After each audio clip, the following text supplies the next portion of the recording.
வணக்கம். தொடர்ந்து எனது கவிதை கேட்டு வரும் அனைவருக்கும் நன்றி. இன்றைய நம் காணொளியில் ஒரு காதல் கவிதை. வாருங்கள் கவிதைக்குள் செல்வோம். ஒரு சின்ன புன்னகையில் என்னை சிறையெடுத்தாள் அந்த சிங்கார பெண். ஒரு சின்ன புன்னகையில் என்னை சிறையெடுத்தாள் அந்த சிங்கார பெண். சித்திரம் போல சீர்பெற்ற அழகி வரம்பெற்று வந்தாளா நெஞ்சம் இன்னும் கண்களிலும் இன்னும் கலையான பேரழகி. மெல்ல அடியெடுத்து நடந்து வரும் மெல்லிடைக்காரியின் மெய்யழகில் மெய்மறந்து போனேன். மெல்ல மெல்ல என்னை மறந்து போனேன். அவள் கன்னத்து அழகிற்கு காப்பியமே வடிக்கலாம். அவள் கன்னத்து அழகிற்கு காப்பியமே வடிக்கலாம். அவளின் விழியழகில் விண்ணவர்களும் மன்னவர்களும் சொக்கி நிற்பார்கள். சுந்தர வடிவானவள் அவள் நினைவில் இயங்கும் எந்திரமாக என்னை மாற்றிவிட்டாள். சுந்தர வடிவானவள் அவள் நினைவில் இயங்கும் எந்திரமாக என்னை மாற்றிவிட்டாள்.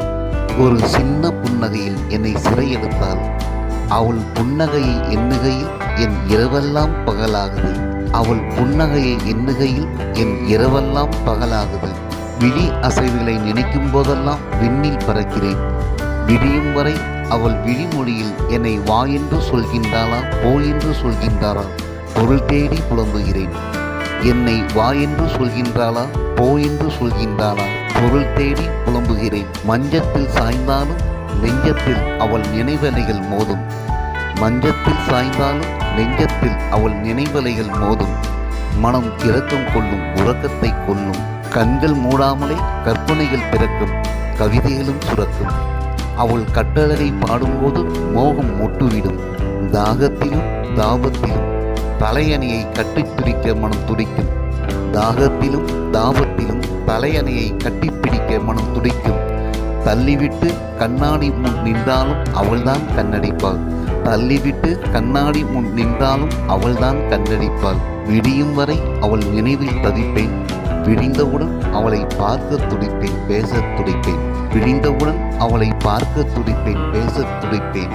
ஒரு சின்ன புன்னகையில் என்னை சிறையெடுத்தாள் அந்த சிங்கார பெண். ஒரு சின்ன புன்னகையில் என்னை சிறையெடுத்தாள் அந்த சிங்கார பெண். நன்றி.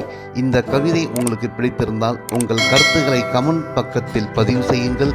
மீண்டும் வேறு கவிதையுடன் உங்களை சந்திக்கிறேன். நன்றி, வணக்கம்.